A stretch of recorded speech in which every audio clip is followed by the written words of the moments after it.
नमस्कार बच्चों, स्वागत है आप सभी का Shri Shyam group of education के यूट्यूब चैनल पर। मैं विकास शर्मा आपको प्लस वन की फिजिक्स करवा रहा हूँ। इसके अंदर अपने जो टॉपिक पढ़ रहे थे वो अपना टॉपिक था स्थितिज ऊर्जा। लास्ट क्लास में हम लोग जो टॉपिक पढ़ रहे थे वो था स्थितिज ऊर्जा। ठीक है, तो हम लोग स्थितिज ऊर्जा के बारे में पढ़ रहे थे और स्थितिज ऊर्जा का मतलब मैंने आपको बताया था कि कोई कण या निकाय जो है अपने पास में, कोई कण या निकाय जो है इसके अभिविन्यास या स्थिति के कारण, अभिविन्यास या स्थिति के कारण जो ऊर्जा होती है उस ऊर्जा को अपने किस नाम से जानते हैं? उस ऊर्जा को अपने कण की स्थितिज ऊर्जा के नाम से जानते हैं। ठीक है, उस ऊर्जा को अपने किस नाम से जानते हैं? स्थितिज ऊर्जा के नाम से जानते हैं। यानी कण जो है उसकी स्थिति या अभिविन्यास के कारण जो ऊर्जा होती है वही उसकी कौन सी ऊर्जा होती है? स्थितिज ऊर्जा होती है। ठीक है, और इसके अलावा मैंने आपको बताया था कि यदि कोई बल क्षेत्र हो और उसके अंदर एफ वेक्टर व डी आर वेक्टर क्या हो? विस्थापन हो। एफ वेक्टर बल है और डी आर वेक्टर जो है वो क्या है? विस्थापन है। तो इस बल क्षेत्र के विरुद्ध जो कार्य किया जाएगा, इस बल क्षेत्र के विरुद्ध जो कार्य किया जाएगा वो कितना किया जाएगा? माइनस का F vector dot D R vector कार्य किया जाएगा। ठीक है, यानी अपने पास में क्या है? एफ वेक्टर बल क्षेत्र है और डी आर वेक्टर जो है वो क्या है? विस्थापन है। बल क्षेत्र कितना है? यानी वो जो क्षेत्र है जहाँ पर बल लग रहा है उस जगह बल का मान कितना है? एफ वेक्टर है। और जो अपने विस्थापन दे रहे हैं वो विस्थापन कितना है?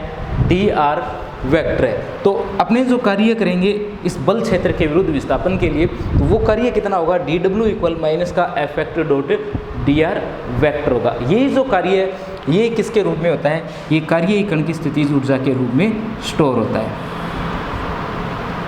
ये कार्य किसके रूप में स्टोर होता है? कण की स्थितिज ऊर्जा के रूप में स्टोर होता है। अपने लिख सकते हैं डी यू बराबर माइनस का F vector dot D R vector. क्या लिख सकते हैं? डी यू इक्वल माइनस का F vector dot D R vector. ठीक है, अपने आगे बढ़ते हैं और बात करते हैं कि यदि किसी बल क्षेत्र में स्मॉल आर दूरी पर कोई कण है और उसकी स्थितिज ऊर्जा अगर अपने को ज्ञात करनी है तो इसके लिए अपने क्या करना पड़ेगा?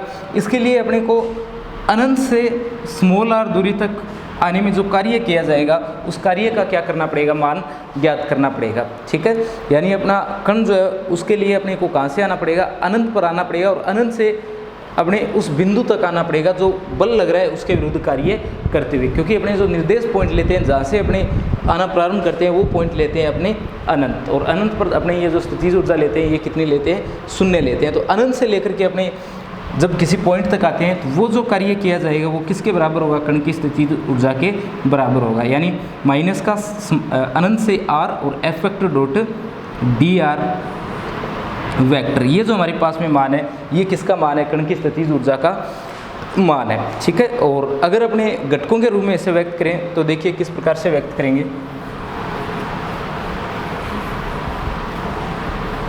यदि इसी को अपने घटकों के रूप में व्यक्त करें तो हम लोग लिख सकते हैं F vector equal F x आई के प्लस एफ वाई जे के प्लस एफ जेड के के, और जो डी आर वेक्टर है ये आएगा डी एक्स आई के प्लस डी वाई जे के प्लस डी जेड के के, जिससे यू का जो मान आएगा वो आएगा माइनस का अनंत से आर और F vector dot D R vector. ठीक है, F vector dot D R vector, और अपने लिख देंगे अनंत से आर और एफ वेक्टर का मान कितना है? एफ एक्स आई के प्लस एफ वाई जे के प्लस एफ जेड के, और डॉट लगा करके अपने लिखेंगे डी एक्स आई के प्लस डी वाई जे के प्लस डी जेड के। ठीक है, और इसे जब अपने u के रूप में लिखेंगे तो डॉट प्रोडक्ट को सोल्व करेंगे और डॉट प्रोडक्ट को सोल्व करने पर हमारे पास में जो u का मान आएगा वो कितना आएगा? माइनस का अनंत से r और F X D x plus F Y D Y plus F Z D Z. ठीक है, ये किसका मान है? कण की स्थितिज ऊर्जा का मान है। अगर अपने इसी टॉपिक को आगे और सोल्व करें, स्थितिज ऊर्जा फलन तथा संरक्षी बल में अगर अपने संबंध ज्ञात करें तो उसके लिए देखिए क्या करेंगे? स्थितिज ऊर्जा फलन तथा संरक्षी बल में संबंध।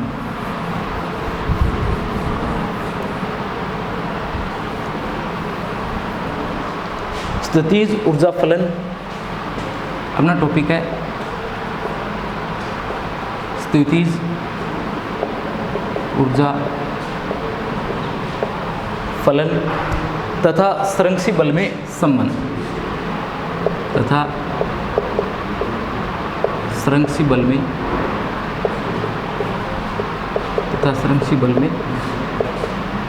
संबंध।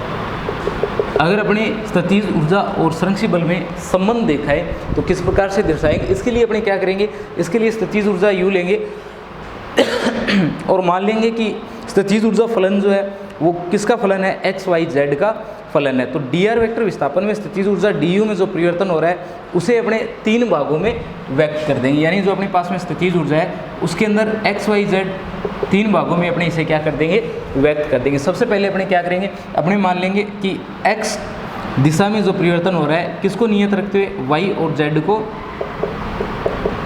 नियत रखते हुए जो एक्स दिशा में चेंज हो रहा है उसे अपने किससे लिख देते हैं, डी यू एक्स से लिख देते हैं। इसी तरीके से वाई दिशा में परिवर्तन किसे नियत रखते हुए, एक्स और जेड को नियत रखते हुए, तो ये अपने कितना लिख देंगे, डी यू वाई लिख देंगे। जेड दिशा में परिवर्तन एक्स और वाई को नियत रखते हुए, तो ये कितना आएगा, ये आएगा डी यू जेड।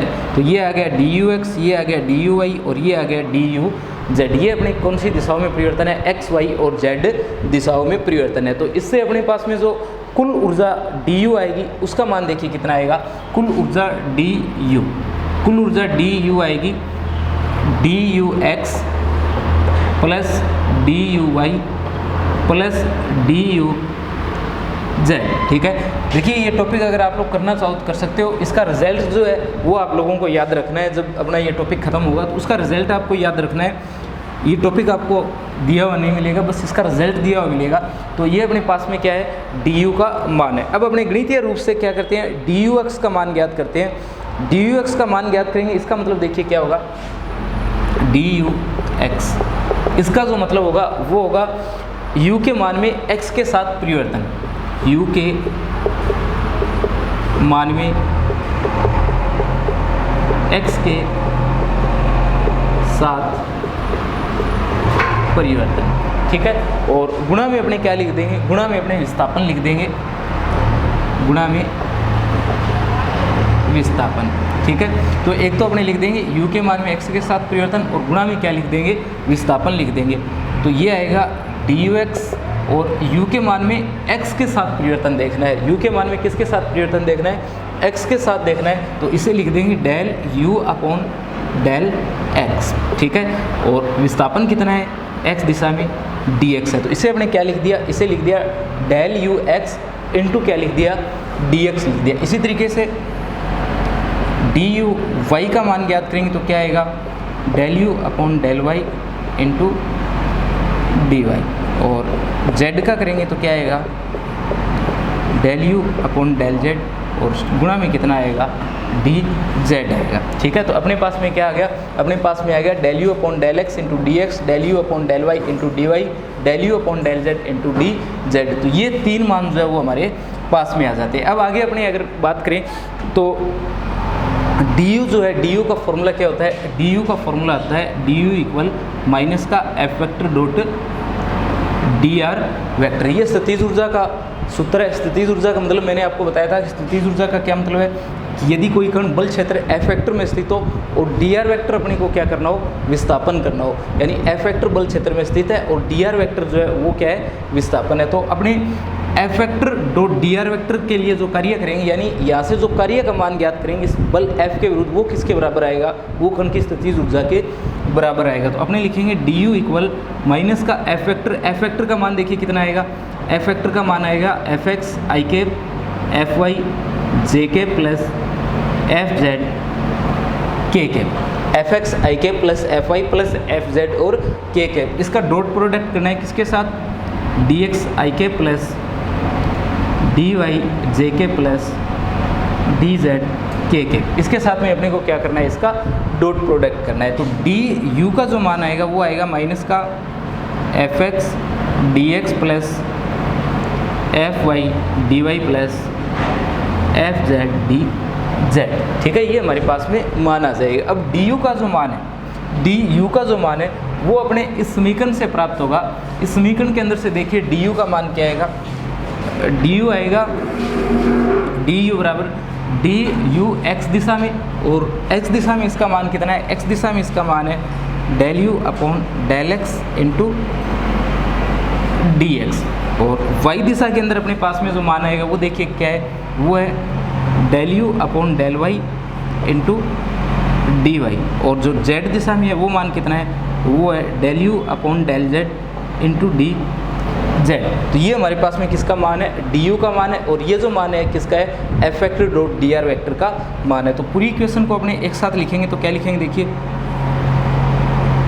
पूरी इक्वेशन को एक साथ लिखें तो du का मान, ये मान अपने इसके अंदर रखेंगे तो ये बनेगा del u upon del x और d x plus del u upon del y और d Y plus del u upon del z और डी जेड। किसकी इक्वल है ये जो अपने समीकरण लिख रखा है इसके ये इक्वल है माइनस का F X D x plus का एफ वाई डी वाई और प्लस का एफ जेड और डी जेड। अपने कंपैरिजन करें इनके गुणांकों की तो डी एक्स आप लोग देख सकते हो, डी एक्स के गुणांक की कंपैरिजन करोगे तो एफ एक्स किसके बराबर है, माइनस के del you upon del x के बराबर है। ठीक है, अपने x दिशा में जो बल लग रहा है वो किसके बराबर आ रहा है, माइनस के del you upon del x के अनुपात के बराबर आ रहा है। इसी तरीके से एफ वाई जो है वो देखिए किसके बराबर आएगा, ये एफ वाई ये इस टर्म के बराबर आएगा माइनस का del you upon del y, और एफ जेड किसके बराबर आएगा, माइनस के del you upon del z के बराबर आएगा। तो ये अपने पास में मान आ जाते हैं एफ एक्स, एफ वाई और एफ जेड के। अपने ये तीनों मान उठा करके किसके अंदर रखेंगे, जो एफ वेक्टर हमारे पास में होता है उस एफ वेक्टर की जगह रख देंगे। तो देखिए इससे क्या मिलेगा,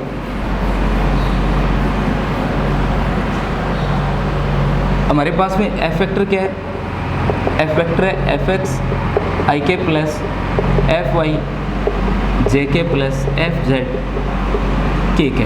ठीक है, बल एफ वेक्टर जो है इसका अगर तीनों दिशाओं में मान ज्ञात करें तो एक्स दिशा में F x i cap, F Y j cap और एफ जेड के केप। यहाँ आई केप, जे केप और के केप जो लिखा है ये अपने किसको बता रहे हैं, ये एकांक सदिश बता रहे हैं, एक्स दिशा में, वाई दिशा में और जेड दिशा में। तीनों मान अपने अगर इसमें रखें तो एफ वेक्टर का जो मान आएगा वो देखिए क्या आएगा, माइनस का del you upon del x i cap, minus का del you upon del y j cap और माइनस का del you upon del z k cap आएगा। ये जो मान लिख रखा है ये अपने ये आ जाएगा। यहाँ से आप लोग क्या लिख दोगे, एफ वेक्टर इक्वल माइनस का del you upon del x i cap plus del you upon del y जे के plus del you upon del z k. ठीक है, अब अपने लिखेंगे इसे एफ वेक्टर इक्वल माइनस का डेल अपॉन डेल एक्स आई के plus del upon del y जे के plus del upon del z k. और u जो है वो अपने क्या आ जाएगा, 12 की ओर लिख देंगे। ये जो u ऐसे अपने क्या कर दिया, 12 की ओर लिख दिया। तो इससे ये जो टर्म अपने को प्राप्त होती है इसको कहा जाता है ग्रेडियंट। ये जो टर्म है इसे किस नाम से जानते हैं, इस टर्म को जाना जाता है ग्रेडियंट के नाम से। ठीक है, इसे क्या कहते हैं अपने, ग्रेडियंट कहते हैं। ग्रेडियंट वेक्टर जो है ये इसका मान होता है। इसे अपने उल्टे त्रिभुज से भी लिख सकते हैं। ये जो मान है ये किसका मान है, ग्रेडियंट का मान है। तो अपना एफ वेक्टर किसके बराबर आ जाता है, एफ वेक्टर बराबर आ जाता है माइनस के ग्रेडियंट और यू के बराबर। ठीक है, तो ये अपने पास में किसका मान है, ये स्थितिज ऊर्जा और जो बल क्षेत्र है उन दोनों के मध्य संबंध है। यदि अपने को बोला जाए कि स्थितिज ऊर्जा और बल क्षेत्र के मध्य संबंध लिखिए तो ये आएगा एफ वेक्टर इक्वल माइनस का डेल वेक्टर और यू। स्थितिज ऊर्जा फलन, तो ये स्थितिज ऊर्जा फलन है, और संरक्षी बल की बात कर रहा है तो ये एफ वेक्टर जो है वो क्या है, अपना संरक्षी बल है। तो एफ वेक्टर किसके बराबर है, माइनस के ग्रेडियंट यू के बराबर है। अगर अपने इसे एक विमा में लिखना चाहिए तो अपने लिख देंगे एफ वेक्टर इक्वल माइनस का d u upon d r. F vector equal minus का d u upon d r और साथ में क्या लिखा देंगे, इसके आर कैप लगा देंगे। तो ये अपने पास में जो मान है ये अपने सीधा सीधा मान है। आपको रिलेशन याद रखना है, एफ वेक्टर इक्वल माइनस का d u upon d r और आर कैप। ये किसके मध्य संबंध है, ये बल और ऊर्जा फलन जो है उनके मध्य आपस में संबंध है। ठीक है, आपको एफ वेक्टर का मान दिया जाएगा, यू का मान दिया जाएगा, एकांक सदिश और आर वेक्टर जो है इनके मान दिए जाएंगे, और कोई एक मान छोड़ करके बाकी के जो मान बचते हैं वो आपसे पूछ लिए जाएंगे। जैसे u और r का मान देकर के f का मान पूछेगा, या f और u का मान देकर के r का मान, या f और r का मान देकर के आप लोगों से u जो है उस u का मान पूछ सकता है। ठीक है, ये अपना टॉपिक है जिसके अंदर अपने क्या किया है, स्थितिज ऊर्जा फलन और जो संरक्षी बल है इन दोनों में अपने संबंध व्युत्पन्न किया है। ठीक है, आगे बढ़ते हैं, अपने बात करते हैं स्थितिज ऊर्जा जो है उसका मान देखिए धनात्मक, ऋणात्मक या शून्य किस प्रकार का होता है।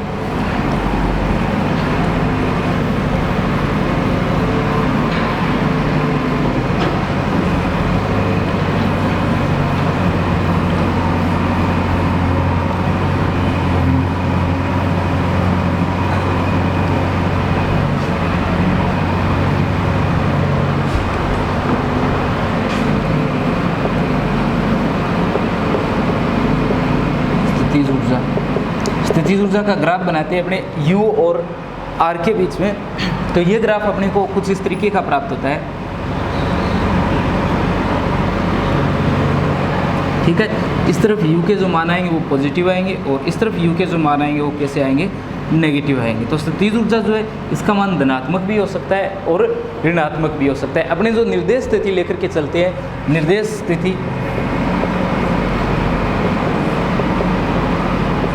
इसकी निर्देश स्थिति अपने लेकर के चलते हैं अनंत पर। ठीक है, कहाँ लेते हैं, अनंत पर लेते हैं और ये मानते हैं कि अनंत पर जो स्थितिज ऊर्जा है इसका मान कितना होता है, शून्य होता है। ठीक है, और अनंत से अपने क्या करते हैं, इसे किसी पॉइंट तक लेकर के आते हैं। उसके लिए जो कार्य किया जाता है वो किसके बराबर आता है, कण की स्थितिज ऊर्जा के बराबर आता है। तो अब अपने क्या करना है, ये कार्य करना है। दूसरा, अपने पास में दो प्रकार के बल लग सकते हैं, एक तो प्रतिकर्षण बल लग सकता है या फिर अपने किस प्रकार का बल लग सकता है, आकर्षण बल जो है वो कार्य कर सकता है। आकर्षण और प्रतिकर्षण बलों के आधार पर अपने क्या किया जाता है, ये ग्राफ बनाते हैं। ये ग्राफ इस प्रकार का अपने को प्राप्त होता है।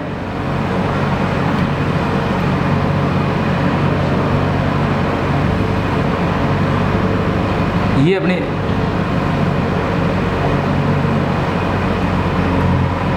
प्रतिकर्षण बल के लिए और ये हमारे पास में जो है कौन से बलों के लिए, आकर्षण बलों के लिए। ठीक है, अपने अनंत से किसी पॉइंट तक आते हैं और अगर वहाँ पर कौन सा बल लग रहा हो, प्रतिकर्षण बल लग रहा हो, तो अनंत से आ रहे हैं और वहाँ पर कौन सा बल लग रहा है, प्रतिकर्षण बल लग रहा है, तो इससे जो निकाय है वो क्या करेगा, प्रतिकर्षित करके कण को अपने दूर भेजेगा और अपने पास लाने के लिए क्या करेंगे, बाहर से कार्य करेंगे। जब अपने कार्य किया जाएगा तो जैसे जैसे कणों के मध्य की दूरी जो है वो आप लोग घटाते जाओगे तो जो स्थितिज ऊर्जा है इसका मान आप देख सकते हो क्या होता जाएगा, लगातार बढ़ता जाएगा। जब प्रतिकर्षण बल लग रहे हो तो उसमें स्थितिज ऊर्जा जो है उसका मान क्या होता जाएगा, बढ़ता जाएगा। परंतु जब आकर्षण बल लग रहे हो तो उसमें जो स्थितिज ऊर्जा है उसका मान क्या होता जाएगा, ऋणात्मक होता जाएगा। ठीक है, यानी यदि अपने कणों को नज़दीक लेकर के आ रहे हैं और उसमें उनमें कौन सा बल लग रहा है, आकर्षण बल लग रहा है, तो उसमें जो स्थितिज ऊर्जा आएगी उसका मान अपने किस प्रकार का लेते हैं, ऋणात्मक लेते हैं। ठीक है, धनात्मक और ऋणात्मक का मतलब आप ये समझ सकते हो कि एक में तो निकाय जो है वो स्वयं कार्य करता है, तो उसमें जब निकाय स्वयं कार्य करने में सक्षम हो तो उसमें तो स्थितिज ऊर्जा जो है उसका मान अपने क्या लेते हैं, धनात्मक लेते हैं। और जब निकाय को बाहर से अपने स्वयं ऊर्जा देनी पड़े और स्वयं कार्य करना पड़े उसमें स्थितिज ऊर्जा जो है वो क्या होती है, कण की ऋणात्मक होती है। ठीक है, तो जब अपने बाहर से कार्य कर रहे हैं उसमें तो क्या होती है, धनात्मक होती है, उसमें तो ऋणात्मक होती है जब अपने बाहर से कार्य कर रहे हैं। और निकाय जब स्वयं कार्य कर रहा हो, प्रतिकर्षित कर रहा हो, तो उसमें स्थितिज ऊर्जा क्या होती है, धनात्मक होती है। आकर्षण में ये मान सकते हो कि जो अपने परमाणु होता है, परमाणु का नाभिक जो होता है वो कैसा होता है, धनात्मक होता है, और एक न्यूट्रॉन होता है, इलेक्ट्रॉन क्या करते हैं, इसके चारों ओर चक्कर लगाते हैं। तो ये इलेक्ट्रॉन जो है वो नाभिक के धनावेश की वजह से क्या, इन दोनों के मध्य कौन सा बल लग रहा है, आकर्षण बल लग रहा है, और जो नाभिक का धनावेश है इसकी वजह से ये क्या है, परमाणु के अंदर बंधा हुआ है। इसमें यदि अपने इस निकाय को तोड़ना चाहे तो अपने को क्या करना पड़ेगा,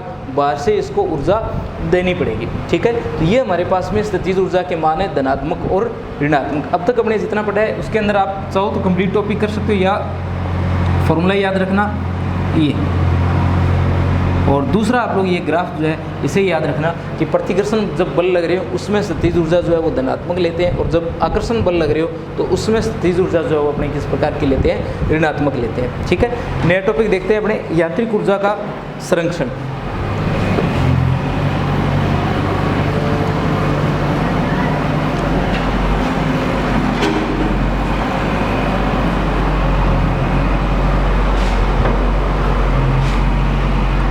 नया टॉपिक है हमारा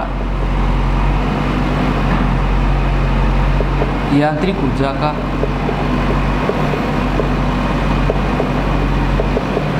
संरक्षण।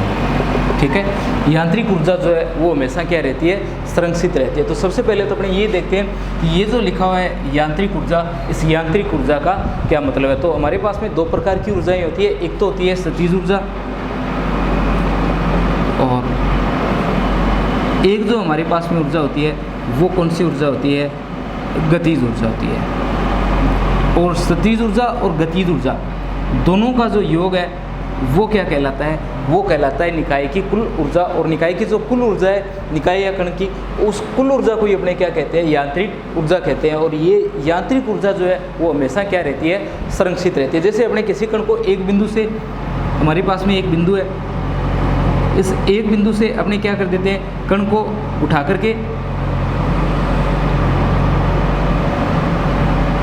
दूसरे बिंदु की ओर ले जाते हैं। ठीक है, अपने एक बिंदु से कण को उठा करके कहाँ ले जाते हैं, दूसरे बिंदु की ओर ले जाते हैं। तो अपने ए से किस ओर ले गए, बी की ओर ले गए। यदि अपने कण की स्थिति को चेंज कर देते हैं तो यहाँ कण की ऊर्जा किस रूप में स्टोर हो जाती है, कण की स्थितिज ऊर्जा के रूप में स्टोर हो जाती है। ठीक है, ये जो कण की ऊर्जा है ये किस रूप में स्टोर हो जाती है, स्थितिज ऊर्जा के रूप में स्टोर हो जाती है। जैसे गुरुत्वीय स्थितिज ऊर्जा के रूप में यदि अपने किसी को ऊर्जा को स्टोर करना है तो अपने क्या करेंगे, किसी कण को उठाएंगे और धरातल से ऊपर की ओर ले जाएंगे। तो धरातल से अपने कण को कहाँ ले गए, ऊपर की ओर उठा दिया, तो उस समय कण की जो ऊर्जा है वो कौन सी ऊर्जा होगी, गुरुत्वीय स्थितिज ऊर्जा होगी। और जो स्थितिज ऊर्जा होती है ये पुनः किस में बदल सकती है, गतिज ऊर्जा में बदल सकती है। जैसे ही अपने कण को क्या करते हैं, ऊपर से छोड़ते हैं, कण पुनः क्या करता है, नीचे की ओर गति करता है। और ये जो स्थितिज ऊर्जा है ये फिर से किस में बदल जाती है, गतिज ऊर्जा में बदल जाती है। ठीक है, परंतु ध्यान अपने को ये रखना होता है कि जो स्थितिज ऊर्जा है और जो गतिज ऊर्जा है ये दोनों क्या होती है, एक दूसरे के विपरीत होती है। यदि एक का मान बढ़ता है तो दूसरे का मान क्या होता है, कम होता है, जिससे जो अपने पास में कुल ऊर्जा है वो क्या रहे, नियत रहे। यदि अपनी स्थितिज ऊर्जा में थोड़ा सा परिवर्तन करते हैं तो गतिज ऊर्जा में भी क्या होगा, परिवर्तन होगा। परंतु परिवर्तन जो है दोनों में क्या होगा, विपरीत होगा। अगर एक ऊर्जा बढ़ेगी तो दूसरी ऊर्जा जो है उसका मान क्या हो जाएगा, कम हो जाएगा। तो देखिए अपने यहाँ से क्या लिख सकते हैं, यहाँ से अपने लिखेंगे स्थितिज ऊर्जा में परिवर्तन, यहाँ से लिखेंगे कण की स्थितिज ऊर्जा में परिवर्तन बराबर आएगा किसके, माइनस की कण की गतिज ऊर्जा में परिवर्तन। और स्थितिज ऊर्जा में परिवर्तन मान लेते हैं कितना है, डेल यू है, तो ये किसके बराबर आएगा, माइनस के डेल के बराबर आएगा। ठीक है, यानी अपने स्थितिज ऊर्जा में जितना परिवर्तन करते हैं उतना ही परिवर्तन किस में होता है, गतिज ऊर्जा में होता है। तो स्थितिज ऊर्जा जो है उसे किस में बदल सकते हैं, गतिज ऊर्जा में। और गतिज ऊर्जा फिर से किस में बदल जाती है, जो कण की स्थितिज ऊर्जा है उसमें लगातार बदल जाती है। ठीक है, इसी फॉर्मूले को अपने यदि आगे लिखें तो अपने लिख सकते हैं डेल यू प्लस डेल के इक्वल 0। और किसका अवकलन 0 होता है, तो अपने पास में जो नियतांक होता है उस नियतांक का अवकलन कितना होता है, 0 होता है। ठीक है, हमारे पास में जो u प्लस के है ये किसके बराबर आता है, कांस्टेंट के बराबर आता है। तो कण की स्थितिज ऊर्जा और गतिज ऊर्जा इन दोनों का योग जो है वो किसके बराबर आता है, इन दोनों का योग जो है वो कुल ऊर्जा के बराबर आता है। ठीक है,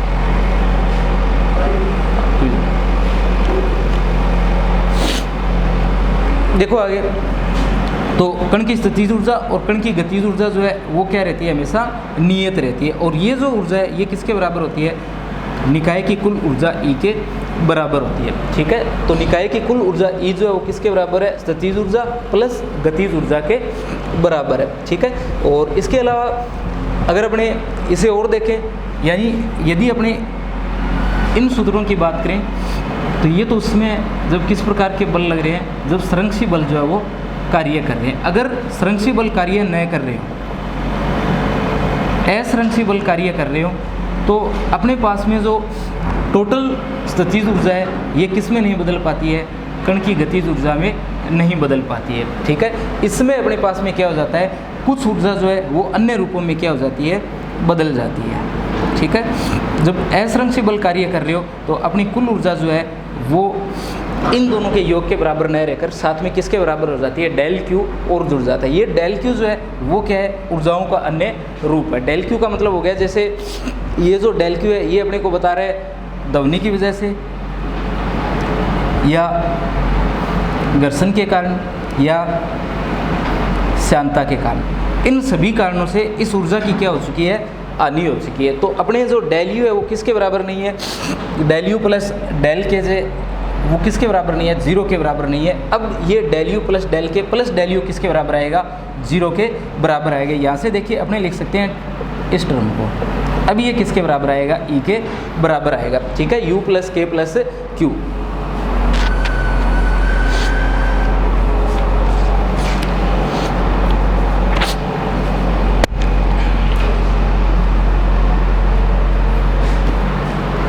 तो अब अपने पास में ये क्या आ गया, डेल यू प्लस डेल के प्लस डेल क्यू बराबर 0 आ गया, यानी अपने u प्लस के प्लस क्यू जो है वो किसके बराबर है, ई के बराबर है। यहाँ देखिए अपने जो डेल लिखा हुआ है, ये डेल ये किसे बता रहा है, ये परिवर्तन को बता रहा है, ठीक है, ये किसे बता रहा है, अपने परिवर्तन को बता रहा है। जब अपने क्या लिख दिया, डेल यू प्लस डेल के बराबर 0 लिख दिया, तो डेल यू प्लस डेल के जो लिखा है इसका मतलब है परिवर्तन हो रहा है, ठीक है। परिवर्तन जो है इसे आप अवकलन के रूप में भी मान सकते थे, यानी आप लोग इसे ये भी लिख सकते थे इस तरीके से, ठीक है।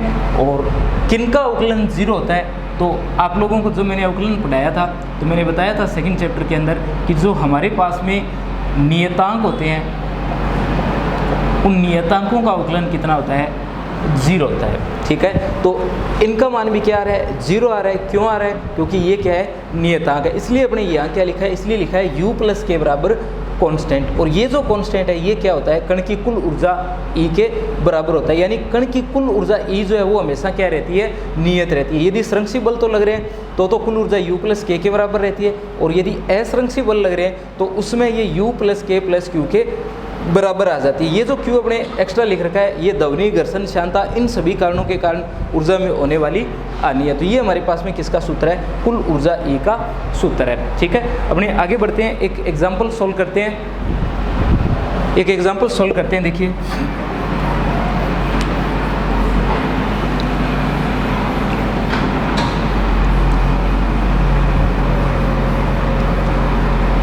यदि अपने को सिद्ध करना हो कि यदि कोई कण स्वतंत्रता पूर्वक नीचे गिर रहा है तो क्या उसकी कुल ऊर्जा जो है वो नियत रहती है। तो इसके लिए अपने क्या मानते हैं, ये मान लेते हैं कि ये अपने पास में A है और यहाँ से कण जो है उसे क्या किया जाता है, नीचे की ओर गिराया जाता है। A से कण जो है वो कहाँ आ रहा है, धरातल के किसी पॉइंट C पर आकर के गिर रहा है, ठीक है। A से कहाँ आ रहा है, कण C तक आ रहा है, और ये जो हाइट है किसके बराबर है, h दूरी के बराबर है। इसके बीच का कोई एक पॉइंट और ले लेते हैं, जैसे ये जो पॉइंट है वो क्या है, B है, ठीक है। बिल्कुल बीच में नहीं है, किसी और पॉइंट पर है ये, मान लेते हैं कितनी दूरी पर है ये, x दूरी पर स्थित है, ठीक है।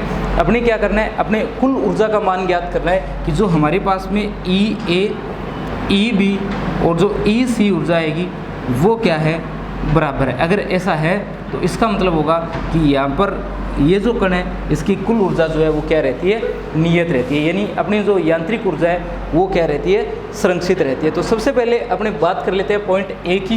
पॉइंट A पर यदि अपने देखें तो पॉइंट A के ऊपर जो स्मॉल m का द्रव्यमान का जो कण है उसकी अपने सबसे पहले कौन सी ऊर्जा ज्ञात करते हैं, जो कण है उसकी स्थितिज ऊर्जा जो है उसका मान ज्ञात करते हैं, u का मान ज्ञात करते हैं। तो u का यदि मान ज्ञात किया जाए तो कितना आएगा, u का मान आएगा mgh, u का मान कितना आएगा, mgh आएगा, ठीक है। mg क्यों लिखा है, mg लिखा है बल के कारण, h जो है वो क्या है, ऊंचाई है। तो अपने क्या लिखेंगे, mgh लिखेंगे। ये कण की कौन सी ऊर्जा है, ये कण की स्थितिज ऊर्जा है, और कण की गतिज ऊर्जा का मान कितना है, 0 है। कण की गतिज ऊर्जा का मान कितना है, 0 है। क्यों 0 है, क्योंकि पॉइंट A जो है उस पर कण जो है वो प्रारंभिक अवस्था में है और गति नहीं कर रहा है। तो Ka का मान कितना है, 0, और Ua का मान कितना है, mgh। कण की कुल ऊर्जा देखिए Ea किसके बराबर आएगी, Ua प्लस Ka, और Ea इक्वल mgh प्लस 0, यानी कण की कुल ऊर्जा कितनी है, mgh है, ठीक है। इसके बची हुई ऊर्जाएं भी ज्ञात करेंगे, EB और EC का मान भी अपने ज्ञात करेंगे नेक्स्ट वीडियो में। आप लोग क्या करोगे, B के लिए और C के लिए इसे सोल्व करके देखना, वो तीनों मान भी किसके बराबर आ जाएंगे, कण की कुल ऊर्जा mgh के बराबर आ जाएंगे, जिससे अपने को पता चलेगा कि कुल ऊर्जा जो है वो क्या रहती है, हमेशा नियत रहती है, ठीक है। इसे अपने कल की जो क्लास होगी उसके अंदर सोल्व करेंगे।